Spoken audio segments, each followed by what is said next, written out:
आज गुरुवार का पावन दिन है, वह दिन जब देवगुरु बृहस्पति और साक्षात भगवान श्री हरि विष्णु की आराधना का विशेष महत्व होता है। शास्त्रों में कहा गया है कि गुरुवार के दिन सच्चे मन से व्रत रखने वाले, केले के वृक्ष की पूजा करने वाले और चने की दाल तथा गुड़ का भोग लगाने वाले भक्तों पर भगवान विष्णु की असीम कृपा बरसती है, जीवन में सुख समृद्धि आती है, संतान को आशीर्वाद मिलता है और मन की सारी मुरादें पूरी होती हैं। लेकिन आज की जो कथा मैं आपको सुनाने जा रहा हूँ वह केवल व्रत और पूजा की कथा नहीं है। ये कथा है विश्वास की, त्याग की और उस अटूट श्रद्धा की जो पत्थर को भी पिघला देती है। ये कथा एक ऐसी स्त्री की जिसने अपने पति की जान बचाने के लिए अपना सर्वस्व दांव पर लगा दिया। ये कथा है उस गरीब परिवार की जिसके पास खाने को रोटी नहीं थी, लेकिन भगवान में विश्वास अटूट था। अगर आपके जीवन में भी निराशा है, अगर आपको लगता है कि भगवान आपकी सुनते नहीं है, अगर आपके घर में शांति और दरिद्रता का वास है, तो आज की ये कथा आपके जीवन को बदल सकती है। तो आइए हाथ जोड़कर भगवान श्री हरि का नाम लेकर इस पवित्र कथा की शुरुआत करते हैं। हरि ओम नमो नारायण। बहुत समय पहले की बात है। गंगा नदी के किनारे बसे एक छोटे से गांव में एक गरीब कुम्हार रहता था। उसका नाम था मोहन। मोहन बहुत ही मेहनती और ईमानदार इंसान था। वह सुबह से शाम तक मिट्टी के बर्तन बनाता और उन्हें बाजार में बेचने जाता था, लेकिन उसकी मेहनत के बावजूद उसके घर में हमेशा तंगी रहती थी। कभी कभी तो ऐसा होता कि 2 वक्त की रोटी भी मुश्किल से मिल पाती थी। मोहन की पत्नी का नाम सुमति था। सुमति एक बहुत ही सीधी सादी और धार्मिक स्त्री थी। उसके चेहरे पर हमेशा संतोष की मुस्कान रहती थी। गरीबी में भी वो कभी शिकायत नहीं करती थी। सुमति को भगवान विष्णु में अटूट विश्वास था। वह हर गुरुवार का व्रत रखती थी। सुबह उठकर स्नान करती, पीले कपड़े पहनती और केले के पेड़ की पूजा करती। भले ही उसके पास चने की दाल और गुड़ खरीदने के पैसे ना हो, लेकिन वह सूखे चावल और थोड़ा सा गुड़ ही भगवान को अर्पित कर देती और पूरे दिन निर्जला व्रत रखती। मोहन और सुमति की 2 बेटियां थीं। बड़ी का नाम गौरी था और छोटी का नाम लक्ष्मी। दोनों बेटियां अब शादी के लायक हो गई थी। गौरी की उम्र 20 साल थी और लक्ष्मी 18 की। दोनों बहुत सुंदर और गुणवान थी। गौरी अपनी माँ की तरह बहुत शांत स्वभाव की थी और घर के सारे काम बड़ी कुशलता से करती थी। लक्ष्मी थोड़ी चंचल थी, लेकिन उसका दिल बहुत साफ था। वो अपने पिता की बहुत मदद करती और उनके साथ मिट्टी के बर्तनों पर सुंदर रंग भरती थी। मोहन रात दिन चिंता में डूबा रहता था कि वो अपनी बेटियों की शादी कैसे करेगा। उसके पास ना तो दहेज देने के लिए पैसे थे और ना ही अच्छे कपड़े गहने खरीदने के लिए। रात को जब वो बिस्तर पर लेटता तो नींद नहीं आती। वो घूरता रहता और सोचता रहता कि कैसे वो अपनी बेटियों का भविष्य सुरक्षित करेगा। एक दिन मोहन अपने चाक पर बैठकर बर्तन बना रहा था। उसका मन बहुत भारी था। उसने एक लंबी सांस ली और खुद से कहा, हे भगवान, मैंने कभी कोई बुरा काम नहीं किया, हमेशा मेहनत से काम किया, किसी को धोखा नहीं दिया, किसी का बुरा नहीं चाहा, फिर भी मेरी गरीबी क्यों नहीं जाती। अब मेरी बेटियों की शादी की उम्र हो गई। गांव के लोग बातें करने लगे। कल ही सुना कि पड़ोसी शर्मा जी अपनी बेटी को विदा कर रहे हैं। उन्होंने इतना सारा सामान दिया और मैं तो अपनी बेटियों के लिए एक साड़ी भी नहीं खरीद सकता। मैं उनके सपने कैसे पूरे करूंगा। मोहन की आंखों में आंसू आ गए। उसके हाथ कांप रहे थे। वो जो बर्तन बना रहा था वह भी टेढ़ा होने लगा। उसने गुस्से में उस बर्तन को फेंक दिया और अपना सिर हाथों में पकड़ लिया। तभी उसकी पत्नी सुमति वहां आई। उसके हाथ में एक टूटा हुआ घड़ा था। घड़े में एक बड़ी सी दरार थी जिससे पानी रिस रहा था। उसने मोहन से कहा, स्वामी, ये घड़ा टूट गया है, पानी भर नहीं पा रही हूँ इसमें, क्या आप एक नया घड़ा बना देंगे? कल गुरुवार है और मुझे सुबह पूजा के लिए गंगा जल लाना है। मोहन ने चिढ़कर कहा, हमेशा पूजा पाठ। सुमति, तुम्हें दिखता नहीं कि घर में खाने को अनाज नहीं है? बेटियों के कपड़े फटे हुए हैं, गौरी की साड़ी कितनी जगह से सी हुई है, तुम्हें नहीं दिखता? और तुम्हें बस पूजा की पड़ी है। इस गुरुवार व्रत से कभी कुछ मिला है हमें? कितने साल हो गए तुम्हें ये व्रत करते हुए? 10 साल, 12 साल, और क्या मिला? छोड़ो ये सब। सुमति की आंखों में आंसू आ गए।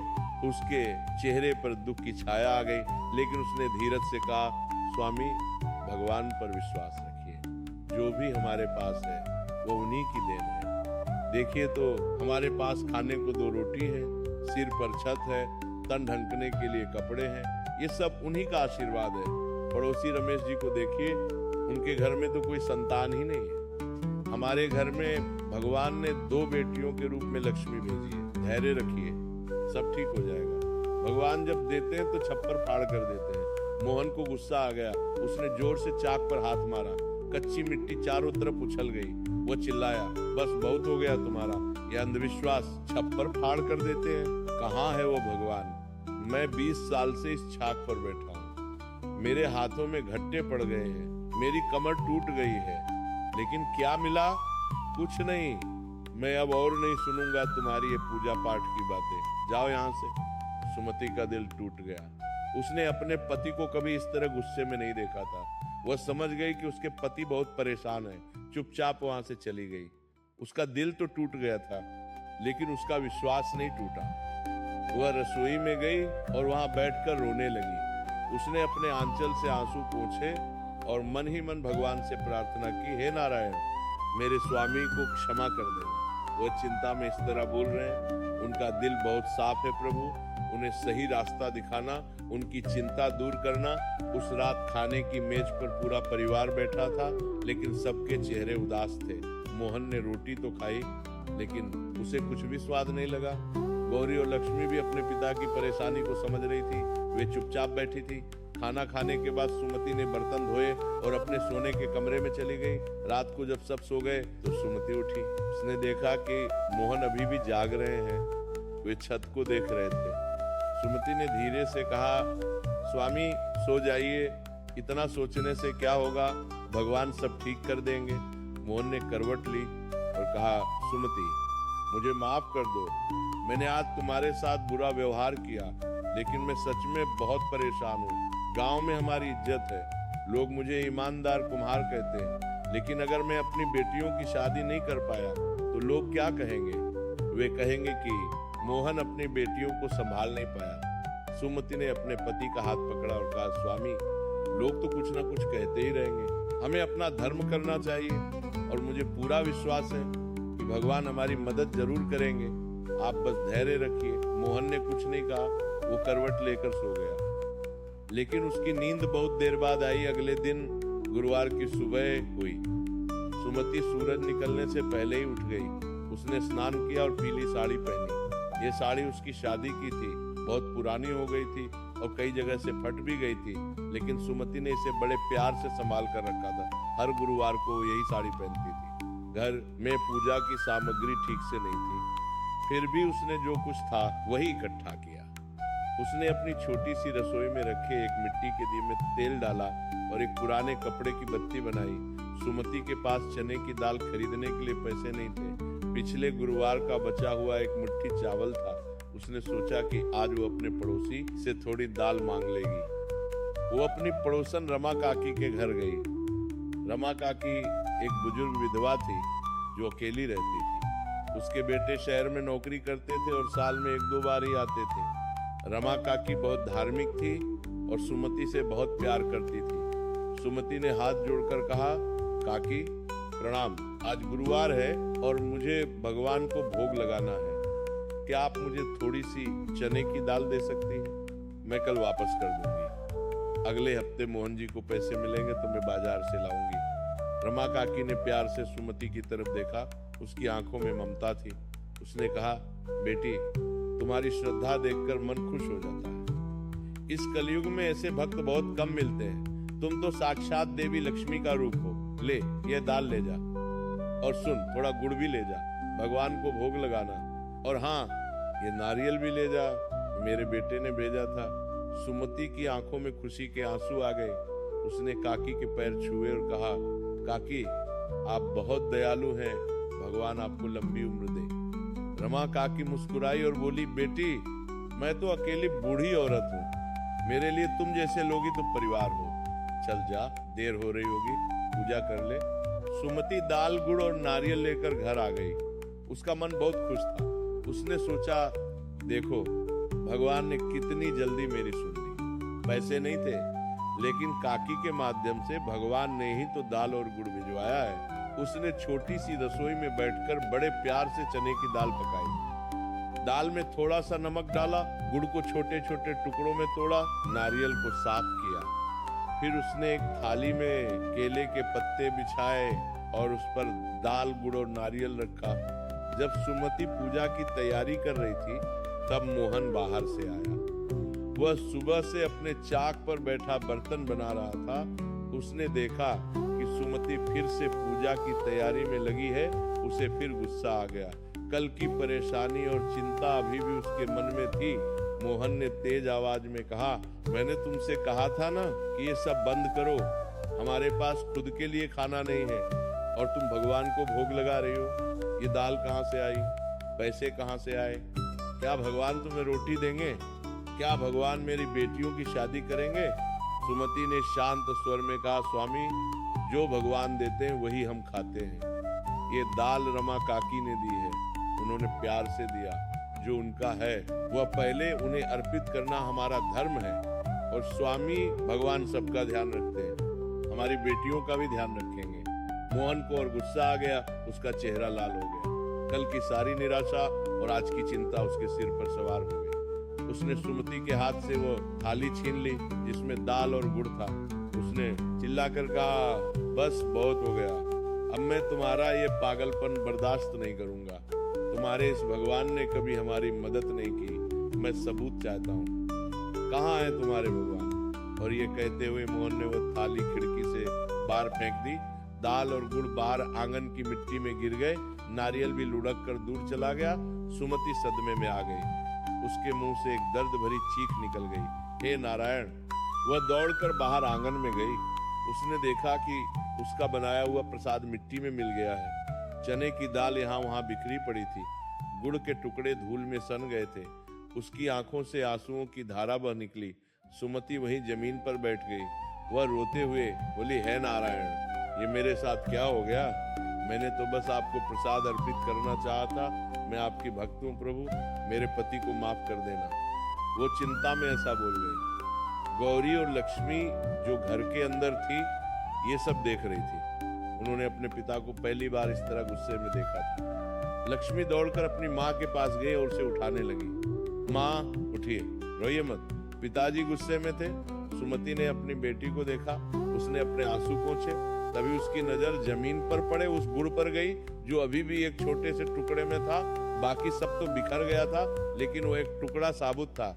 सुमति ने उस गुड़ के टुकड़े को उठाया, उसे अपने आंचल से साफ किया और अपने आंचल में ही बांध लिया। उसने मन ही मन निश्चय किया कि वो गांव के बाहर केले के पेड़ के पास जाएगी और वहां जाकर पूजा पूरी करेगी। सुमति ने अपनी छोटी बेटी लक्ष्मी को पास बुलाया और कहा, बेटी, मैं गांव के बाहर केले के पेड़ के पास जा रही हूँ।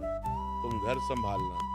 अगर तुम्हारे पिताजी कुछ पूछें तो कहना कि मैं जल्दी आ जाऊंगी। और हाँ, दोपहर का खाना बनाना मत भूलना। लक्ष्मी ने चिंतित होकर पूछा, माँ, आप अकेले क्यों जा रही हैं?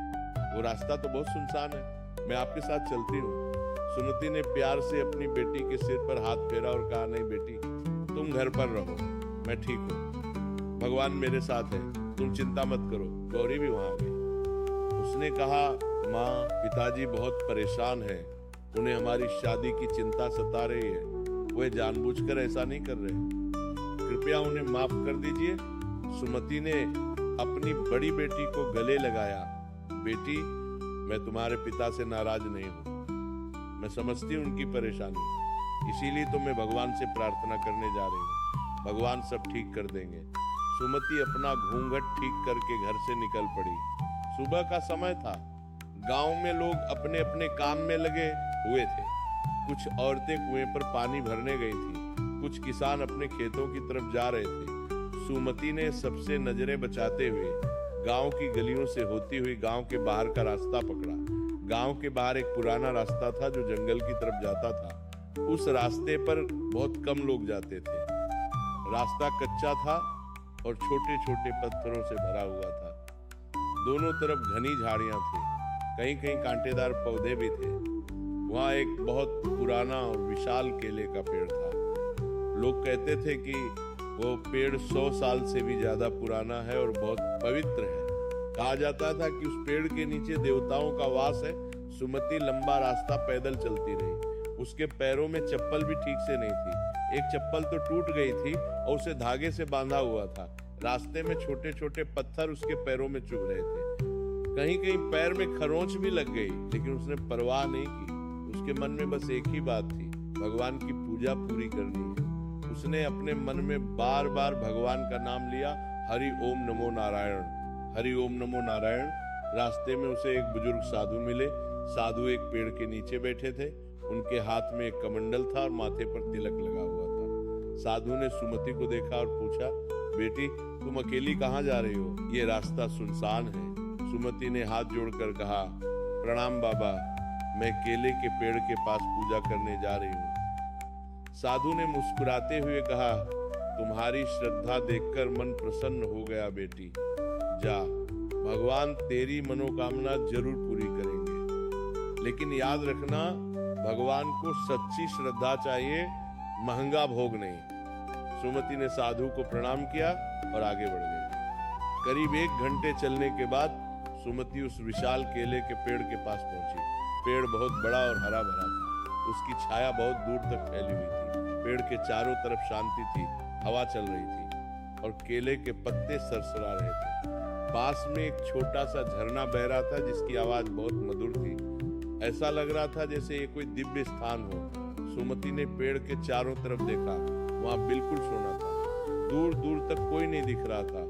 उसने राहत की सांस ली। अब वह शांति से पूजा कर सकती थी। सुमति ने पहले पेड़ के नीचे की जमीन को साफ किया। वहां सूखे पत्ते पड़े थे। उसने उन्हें एक तरफ किया। फिर उसने पास के झरने से पानी लाकर उस जगह को शुद्ध किया।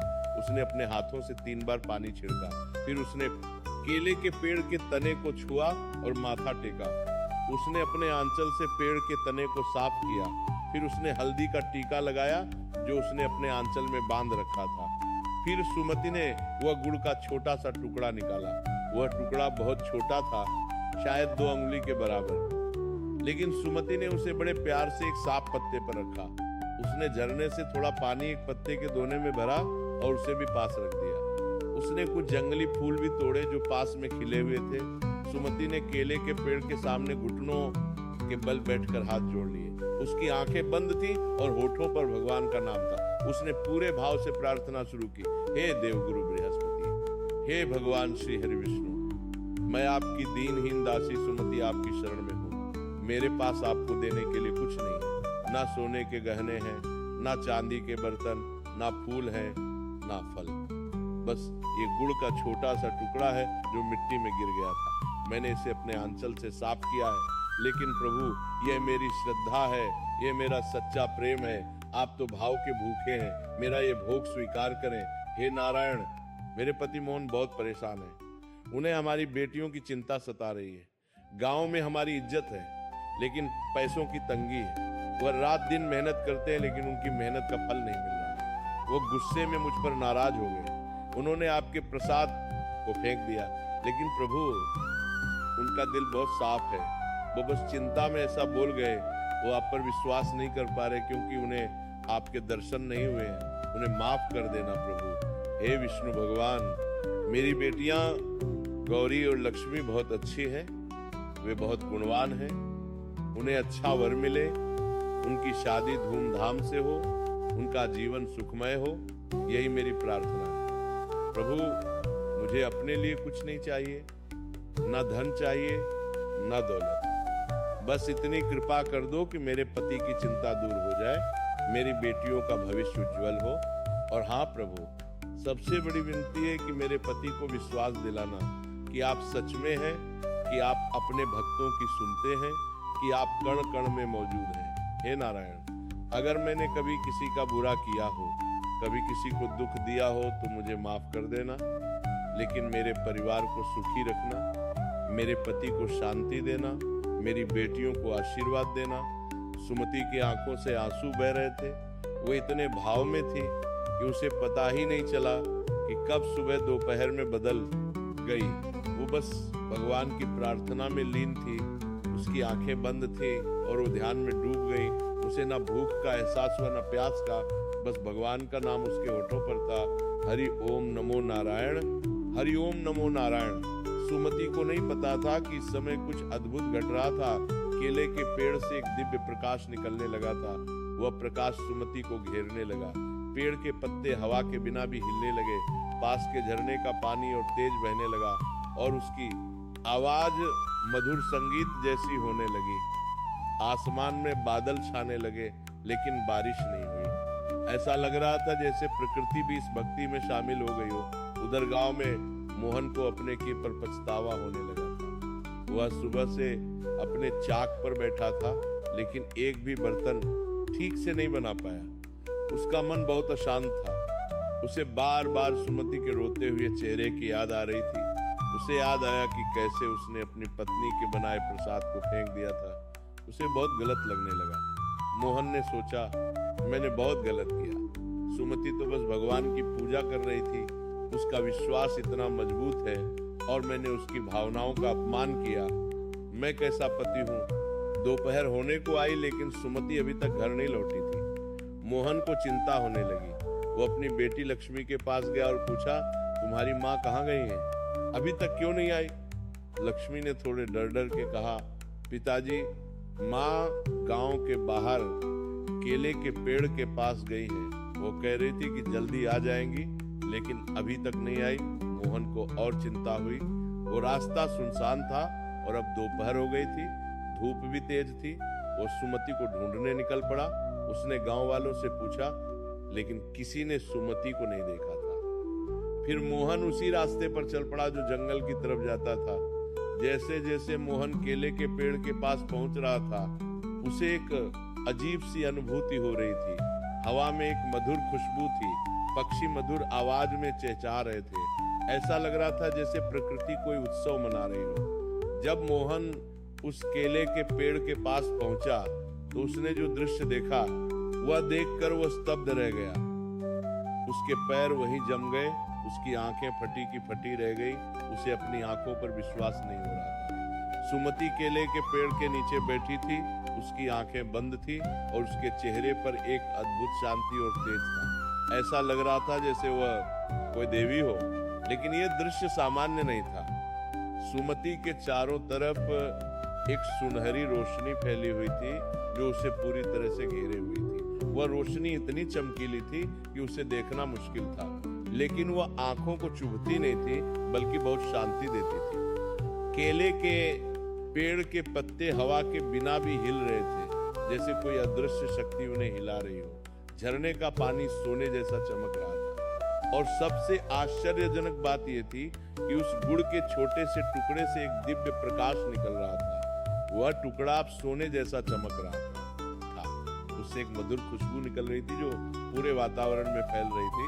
वह खुशबू केसर, चंदन और फूलों की मिली जुली खुशबू थी। मोहन को अपनी आंखों पर विश्वास नहीं हो रहा था। उसके हाथ पैर कांपने लगे। उसका गला सूख गया। वह समझ गया कि यह कोई सामान्य घटना नहीं है, ये कोई दिव्य घटना है। उसने अपने जीवन में ऐसा कुछ कभी नहीं देखा था। मोहन धीरे धीरे सुमति के पास गया। उसके कदम कांप रहे थे। वो डर भी रहा था और आश्चर्य भी हो रहा था। जैसे ही वो सुमति के पास पहुंचा, उसने धीरे से उसके कंधे को छुआ। सुमति, सुमति। सुमति की आंखें धीरे से खुली। पहले तो उसे कुछ दिखाई नहीं दिया क्योंकि वे गहरे ध्यान में थी। फिर उसने मोहन को देखा। उसे हैरानी हुई। वे घबरा गई। उसे लगा कि उसके पति फिर नाराज हो गए होंगे। सुमति ने घबराते हुए कहा, स्वामी, आप यहाँ? मैं बस पूजा कर रही थी, मुझे माफ कर दीजिए, मैं अभी घर चलती हूँ। लेकिन मोहन के चेहरे पर गुस्सा नहीं था। उसकी आंखों में आंसू थे। उसका पूरा शरीर कांप रहा था। वो सीधा सुमति के पैरों में गिर पड़ा। उसने अपनी पत्नी के पैर पकड़ लिए और जोर जोर के पार में मैं लगती है से रोने लगा। सुमति, मुझे माफ कर दो, मैंने बहुत गलत किया। मैंने तुम्हारी श्रद्धा का अपमान किया। मैंने भगवान का अपमान किया। मैं एक मूर्ख हूँ, मैं एक पापी हूँ। लेकिन आज मैंने अपनी आंखों से देख लिया कि भगवान सच में होते हैं। ये रोशनी, ये खुशबू, ये दिव्यता, ये सब कोई चमत्कार है। मैं अंधा था जो तुम्हारी बात पर विश्वास नहीं करता था, मुझे माफ कर दो सुमति। सुमति ने अपने पति को उठाने की कोशिश की। उसने कहा, स्वामी उठिए, ये आपकी गलती नहीं है, आप चिंता में थे, भगवान सब समझते हैं। और देखिए, उन्होंने हमारी प्रार्थना सुन ली है, उन्होंने आपको यहाँ बुलाया ताकि आप भी उनकी महिमा देख सकें। मोहन उठा, लेकिन उसकी आंखों से आंसू रुक नहीं रहे थे। उसने देखा कि अभी भी वो सुनहरी रोशनी वहां थी। अब वो धीरे धीरे कम होने लगी थी, लेकिन उसकी गर्माहट अभी भी महसूस हो रही थी। तभी वहां एक और चमत्कार हुआ। केले के पेड़ की एक बड़ी पत्ती अचानक टूटकर नीचे गिरी। वह पत्ती सीधे मोहन और सुमति के पैरों के पास गिरी। जब मोहन ने झुककर उस पत्ती को उठाया तो उसके नीचे एक छोटा सा कपड़े का पोटला था। पोटला पीले रंग के कपड़े में लिपटा हुआ था। मोहन के हाथ कांप रहे थे। उसने सुमति की तरफ देखा। सुमति भी हैरान थी। मोहन ने धीरे से वो पोटला खोला। पोटला खुलते ही एक चमकीली रोशनी निकली। अंदर सोने की अशर्फियां थी, छोटी छोटी सोने की अशर्फियां जो सूरज की रोशनी में चमक रही थी। मोहन और सुमति दोनों हैरान रह गए। मोहन ने कांपते हाथों से उन अशर्फियों को गिना।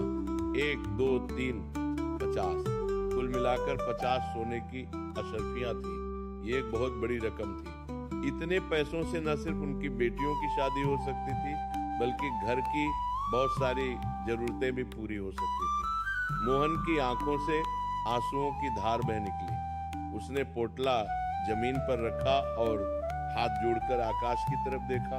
उसकी आवाज भर्रा गई। वह रोते हुए बोला, हे भगवान, हे नारायण, हे श्री हरि विष्णु, मैं आपका कितना बड़ा अपराधी हूँ। मैं एक मूर्ख हूँ जो अपनी आंखों से देखकर भी आप पर विश्वास नहीं करता था। मैंने आप पर संदेह किया, मैंने आपके प्रसाद का अपमान किया, मैंने अपनी पत्नी की श्रद्धा का मजाक उड़ाया, लेकिन आपने मेरी गलती को माफ कर दिया। आपने मेरी चिंता दूर कर दी। अब इन अशर्फियों से मैं अपनी बेटियों की शादी कर सकूंगा। मैं उन्हें अच्छे कपड़े गहने दे सकूंगा। हे प्रभु, आप कितने दयालु हैं, आप कितने महान हैं। मैं आपका सदा आभारी रहूंगा। सुमति ने भी हाथ जोड़कर कहा, हे नारायण, आपकी लीला अपरंपार है। आप सच में अपने भक्तों की सुनते हैं। मेरी प्रार्थना पूरी हुई। मेरे पति को विश्वास हो गया कि आप हैं। यही मेरी सबसे बड़ी खुशी है। धन दौलत तो आती जाती रहती है, लेकिन आप पर विश्वास सबसे बड़ा धन है। मोहन और सुमति उससे 12 बोली, वो सबसे बड़ा धन है। मुझको लगता है। और पारार पोटले को लेकर घर वापस आए। रास्ते भर मोहन बार बार सुमति से माफी मांगता रहा। उसने कहा, सुमति, आज से मैं भी तुम्हारे साथ हर गुरुवार को व्रत रखूंगा। मैं भगवान विष्णु की पूजा करूंगा। मैं अपनी गलती को सुधारूंगा। मैं कभी भगवान पर संदेह नहीं करूंगा। सुमति मुस्कुराई और बोली, स्वामी, भगवान को बस सच्ची श्रद्धा चाहिए। आपका ये विश्वास ही सबसे बड़ा व्रत है। बाकी सब तो बाहरी चीजें हैं। असली पूजा तो मन से होती है। जब वे घर पहुंचे तो उनकी दोनों बेटियां गौरी और लक्ष्मी दरवाजे पर खड़ी थी। उन्होंने अपने माता पिता के चेहरे पर खुशी देखी। गौरी ने पूछा, माँ, पिताजी सब ठीक है ना? आप दोनों खुश लग रहे हैं। मोहन ने अपनी बेटियों को बुलाया और कहा, आओ बेटियों, बैठो। आज मुझे तुम्हें एक बहुत बड़ी बात बतानी है। आज तुम्हारी माँ की श्रद्धा के कारण भगवान विष्णु ने हम पर कृपा की है। अब तुम्हारी शादी की चिंता दूर हो गई है। उसने पूरी घटना अपनी बेटियों को सुनाई। वह सुनहरी में जून होगी। देखी पल से पारा ने कहा, बात के लिए पान की, बीतरान के लिए अपनी पूरी कहा, बीतरान के लिए अपनी पूरी कहा। रोशनी, वह दिव्य खुशबू, वह केले के पेड़ का चमत्कार और सोने की अशर्फियां, सब कुछ। गौरी और लक्ष्मी दोनों अपनी माँ के पैर छूकर रोने लगी। गौरी ने कहा, माँ, आप सच में बहुत महान हैं। आपने हमेशा भगवान पर विश्वास रखा, कभी भी हार नहीं मानी। आज भगवान ने आपकी श्रद्धा की परीक्षा ली और आप उसमें पास हो गई। लक्ष्मी ने कहा, माँ, आज से मैं भी आपकी तरह हर गुरुवार व्रत रखूंगी। मैं भी भगवान विष्णु की पूजा करूंगी। मुझे भी आपकी तरह पक्का विश्वास रखना सिखाइए। सुमति ने अपनी छोटी बेटी को गले से लगा लिया। उसकी आंखों में खुशी के आंसू थे। उसने कहा, बेटी, विश्वास सिखाया नहीं जाता, ये तो दिल से आता है। लेकिन मैं तुझे व्रत की विधि जरूर बताऊंगी। भगवान तुझे भी आशीर्वाद देंगे। बड़ी बेटी गौरी भी वहां आई। उसने अपनी माँ के पैर छुए और कहा, माँ मुझे भी सिखाओ, मैं भी अपने ससुराल में जाकर ये व्रत रखूंगी। मैं चाहती हूँ कि मेरा घर भी सुख शांति से भरा रहे। जैसा चमत्कार आज आपके साथ हुआ, वैसा ही आशीर्वाद मुझे भी मिले। उस शाम पूरा परिवार एक साथ बैठा। घर में एक अलग ही खुशी का माहौल था। मोहन ने सोने की अशर्फियों को एक सुरक्षित जगह पर रख दिया था। सुमति ने अपनी बेटियों को व्रत की पूरी विधि समझाई। उसने उन्हें बताया कि कैसे पूजा करनी है, कैसे प्रसाद बनाना है और सबसे महत्वपूर्ण कैसे सच्चे मन से प्रार्थना करनी है। सुमति ने समझाया, बेटियों, गुरुवार का व्रत बहुत पवित्र है, इसे श्रद्धा और भक्ति से करना चाहिए। सुबह जल्दी उठना, स्नान करना, पीले वस्त्र धारण करना, ये सब बाहरी क्रियाएं हैं। असली व्रत तो मन का होता है। तुम्हें पूरे दिन सच्चे मन से भगवान को याद करना है। किसी से झूठ नहीं बोलना, किसी से लड़ाई नहीं करनी, किसी का बुरा नहीं सोचना। यही सच्ची पूजा है। लक्ष्मी ने उत्सुकता से पूछा, माँ, अगर हमारे पास चने की दाल और गुड़ ना हो तो क्या करें? सुमति मुस्कुराई और बोली, बेटी, भगवान तो भाव देखते हैं। अगर तेरे पास कुछ नहीं है तो सिर्फ साफ पानी से भी पूजा कर सकती है, एक फूल से भी पूजा हो सकती है। यहाँ तक कि अगर फूल भी ना हो तो सिर्फ अपने मन से भी भगवान को याद कर सकती है। मुख्य बात है तेरे दिल का इरादा।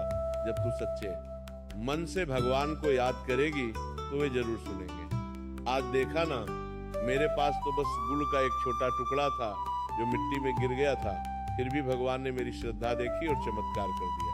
गौरी ने पूछा, माँ, क्या हर गुरुवार को व्रत रखने से सच में सब मनोकामनाएं पूरी होती हैं? सुमति ने गंभीरता से कहा, बेटी, व्रत कोई सौदा नहीं है कि तुमने व्रत किया तो भगवान को तुम्हारी मुराद पूरी करनी ही होगी। व्रत एक साधना है, एक तपस्या है। ये तुम्हें अनुशासन सिखाता है, धैर्य सिखाता है। जब तुम व्रत रखती हो तो तुम्हारा मन शुद्ध होता है, और जब मन शुद्ध होता है तो भगवान की कृपा अपने आप बरसती है। लेकिन याद रखना, कभी भी अपने स्वार्थ के लिए व्रत मत करना, हमेशा सबके भले के लिए प्रार्थना करना। मोहन, जो अब तक चुपचाप सुन रहा था, बोला, सुमति ने बिल्कुल सही कहा। आज मुझे समझ आया कि भगवान सच में होते हैं और वे अपने भक्तों का ध्यान रखते हैं। मैं भी अब हर गुरुवार तुम्हारी माँ के साथ व्रत रखूंगा। अगले गुरुवार की सुबह पूरा परिवार उत्साह से उठा। ये पहली बार था जब सभी एक साथ व्रत रख रहे थे। मोहन और सुमति के साथ गौरी और लक्ष्मी भी तैयार हो गई। सभी ने स्नान किया। सुमति ने अपनी बेटियों को पीले कपड़े पहनाए। लक्ष्मी ने बड़े उत्साह से रसोई में जाकर चने की दाल पकाई। गौरी ने गुड़ के टुकड़े काटे और नारियल तैयार किया। मोहन ने घर के सामने केले के पेड़ के नीचे पूजा की जगह साफ की और एक छोटा सा चबूतरा बनाया। जब सब तैयारी हो गई तो पूरा परिवार मिलकर पूजा करने बैठा। सुमति ने दीपक जलाया, मोहन ने केले के पेड़ पर हल्दी का टीका लगाया, गौरी और लक्ष्मी ने फूल चढ़ाए। फिर सभी ने मिलकर भगवान विष्णु की प्रार्थना की। जब प्रार्थना चल रही थी तो कुछ पड़ोसी भी वहां आ गए। उन्होंने सुना था कि मोहन के घर में भगवान का चमत्कार हुआ है। रमा काकी सबसे पहले आई। उसके पीछे कई अन्य पड़ोसी भी आ गए। पूजा के बाद सभी ने मोहन से पूछा कि क्या हुआ था। मोहन ने पूरी घटना सबको विस्तार से सुनाई। लोग सुनकर बहुत प्रभावित हुए। कुछ लोगों की आंखों में आंसू आ गए। एक बुजुर्ग व्यक्ति जिसका नाम राम प्रसाद था बोला, मोहन, सुमति, तुम दोनों बहुत भाग्यशाली हो। भगवान ने तुम पर बहुत कृपा की है। हम सबको भी तुमसे सीखना चाहिए। आज से हम भी गुरुवार का व्रत रखेंगे। रमा काकी ने कहा, सुमति बेटी, तुम्हारी श्रद्धा देखकर मेरा मन भी भक्ति से भर गया। अब मैं भी हर गुरुवार को तुम्हारे साथ पूजा करूंगी। इस तरह धीरे धीरे मोहन और सुमति के घर पर हर गुरुवार को लोग इकट्ठा होने लगे। सुमति सबको व्रत की विधि बताती, सब मिलकर पूजा करते और कथा सुनते। गांव में एक नया जोश आ गया था। लोगों में भगवान के प्रति श्रद्धा बढ़ने लगी। कुछ हफ्ते बीत गए। मोहन ने उन सोने की अशर्फियों में से कुछ बदलवाकर घर के लिए जरूरी सामान खरीदा। उसने अपनी बेटियों के लिए नए कपड़े खरीदे। घर में अनाज का भंडार भर गया। पहली बार उनके घर में इतनी खुशहाली थी। लेकिन मोहन ने एक समझदारी भरा फैसला लिया। उसने बाकी अशर्फियों को संभाल कर रखा और कहा, ये पैसे हमारी बेटियों की शादी के लिए है मैं इन्हें यूं ही खर्च नहीं करूंगा। मैं अपनी मेहनत से जो कमाऊंगा उसी से घर चलाऊंगा। भगवान की दी हुई यह नेमत हम बेटियों के भविष्य के लिए बचा कर रखेंगे। सुमति ने अपने पति की यह बात सुनकर उसकी तरफ प्यार से देखा। उसे अपने पति पर गर्व हुआ। वो बोली, स्वामी आप बहुत समझदार हैं। यही सही है, भगवान ने जो दिया है उसका सही उपयोग करना चाहिए। समय तेजी से बीत रहा था। एक दिन गांव में एक धनी व्यापारी आया। उसका नाम सेठ गोविंद दास था। वह एक पड़ोसी गांव से आया था। सेठ गोविंद दास की एक बेटा था जिसका नाम रवि था। रवि एक सुशिक्षित और सुसंस्कारी युवक था। वह शहर में पढ़ाई करके लौटा था और अब अपने पिता के व्यापार में हाथ बंटा रहा। सेठ गोविंद दास मोहन के घर आया। उसने मोहन से कहा, मोहन भाई, मैंने आपकी बेटी गौरी के बारे में सुना है। लोग कहते हैं कि वो बहुत गुणवान है। मैं अपने बेटे रवि के लिए एक अच्छी लड़की की तलाश में हूँ। क्या आप मुझे अपनी बेटी से मिलवाएंगे? मोहन को विश्वास नहीं हुआ। सेठ गोविंद दास एक बहुत अमीर आदमी था। उसका बेटा पढ़ा लिखा था और वह उसकी बेटी के लिए रिश्ता मांग रहा था। ये भगवान की कृपा के सिवा और क्या हो सकता था?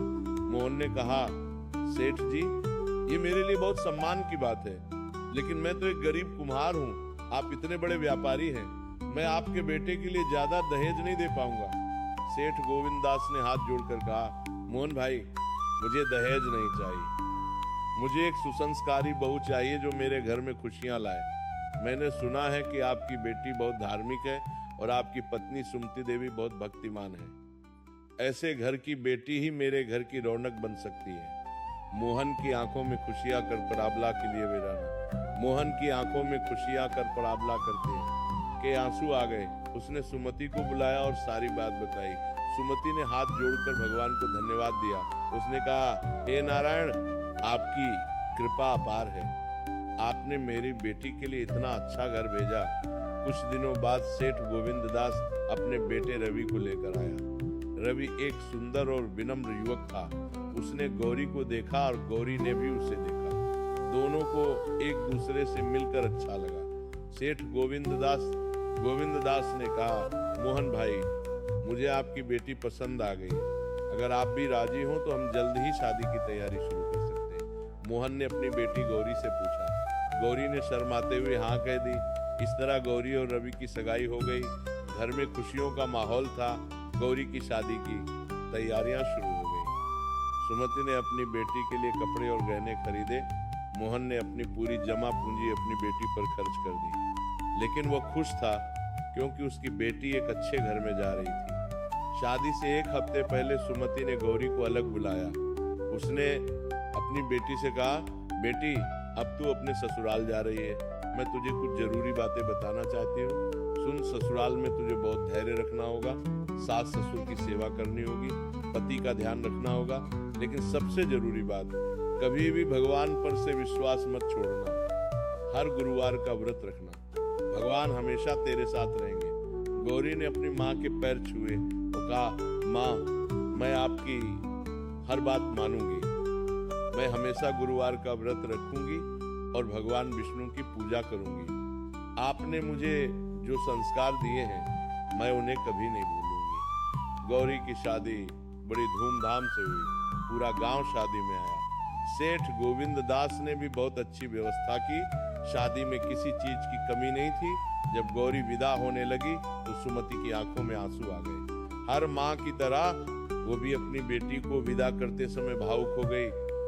सुमति ने अपनी बेटी को गले लगाया और कहा, बेटी, खुश रहना, हमेशा भगवान को याद रखना, और हाँ, अगर कभी कोई परेशानी हो तो घबराना मत, भगवान हमेशा तेरे साथ है। गौरी रोते हुए बोली, माँ, मैं आपको बहुत मिस करूंगी, लेकिन मैं आपकी सीख कभी नहीं भूलूंगी। गौरी की विदाई के बाद घर सूना लग रहा था। लक्ष्मी को अपनी बहन की बहुत याद आती, लेकिन जीवन चलता रहा। अब लक्ष्मी की शादी की उम्र हो गई थी। वो 18 साल की हो गई थी। एक दिन गौरी अपने ससुराल से मायके आई। वो बहुत खुश दिख रही थी। उसने बताया कि उसका ससुराल बहुत अच्छा है। सास ससुर बहुत प्यार करते हैं और उसके पति रवि भी बहुत अच्छे हैं। गौरी ने यह भी बताया कि वो अपने ससुराल में भी हर गुरुवार व्रत रखती है। उसकी सास को ये बहुत अच्छा लगता है। सास भी अब उसके साथ व्रत रखने लगी है। लेकिन फिर अचानक एक दिन कुछ ऐसा हुआ जिसने सबको हिलाकर रख दिया। मोहन एक दिन बाजार से घर लौट रहा था